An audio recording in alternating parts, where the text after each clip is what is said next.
Test de fuite. Donc, test de fuite ici, on a besoin de quand même beaucoup d'outils. Compression d'air, l'air comprimé, la jauge. On a besoin aussi d'outils pour faire tourner le mécanisme au niveau de la timing belt. Il y a de l'information à aller chercher, que ce soit les marques de timing, l'ordre de feu. Pour les spécifications, il n'y en a pas. Évidemment, il faut faire démarrer la voiture, mettre ça au parc, au stationnement. Puis après ça, on va pouvoir faire notre test. Là, on a enlevé, ils ont enlevé les 4 bougies. Les 4 fils de bougies, au préalable, ils ont bien nettoyé, évidemment. Ils ont installé déjà la jauge, pas la jauge, mais le tuyau ici à l'intérieur. Ils ont déjà placé encore là, au niveau des marques de timing, parce qu'on est sur le cylindre numéro 1. Donc, la marque de timing, on est en fin, au début de combustion, donc là où est-ce qu'elle étincelle. Et les soupapes sont fermées et le piston est au point mort haut.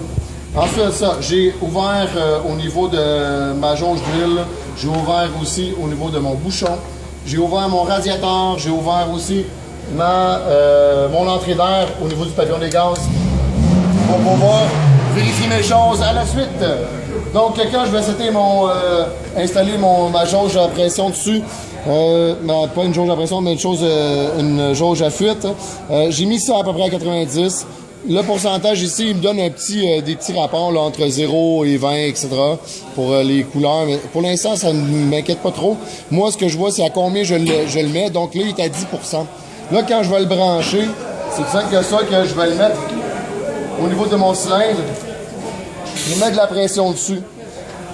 Donc, il a baissé à peu près de 5% seulement. Donc, c'est acceptable.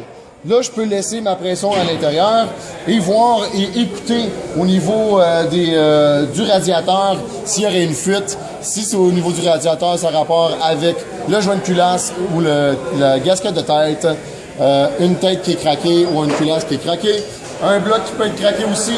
On peut écouter aussi avec l'autre cylindre qui est juste à côté. Donc, la bougie est déjà enlevée, donc je peux écouter aussi si on entend un bruit. Donc, encore là, c'est à peu près les mêmes symptômes qu'on va avoir que les mêmes raisons. Donc, joint de culasse, de la culasse et aussi la tête moteur. Si on entend ça au niveau de la jauge d'huile et aussi de mon bouchon de remplissage, ça va avoir rapport beaucoup avec l'étanchéité des segments de piston. Ensuite de ça, ici au niveau du papillon des gaz, si je l'entends, c'est que quand je l'ai ouvert, c'est probablement une des valves, la valve d'admission ou une des 2 valves, tout dépend combien de valves on a, qui reste ouverte ou qui est partiellement fermée.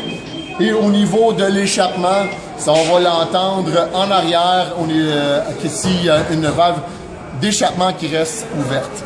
Là, pour les procédures, là, évidemment, il ne faut pas oublier de faire chauffer le véhicule avant d'enlever les bougies et d'installer nos choses.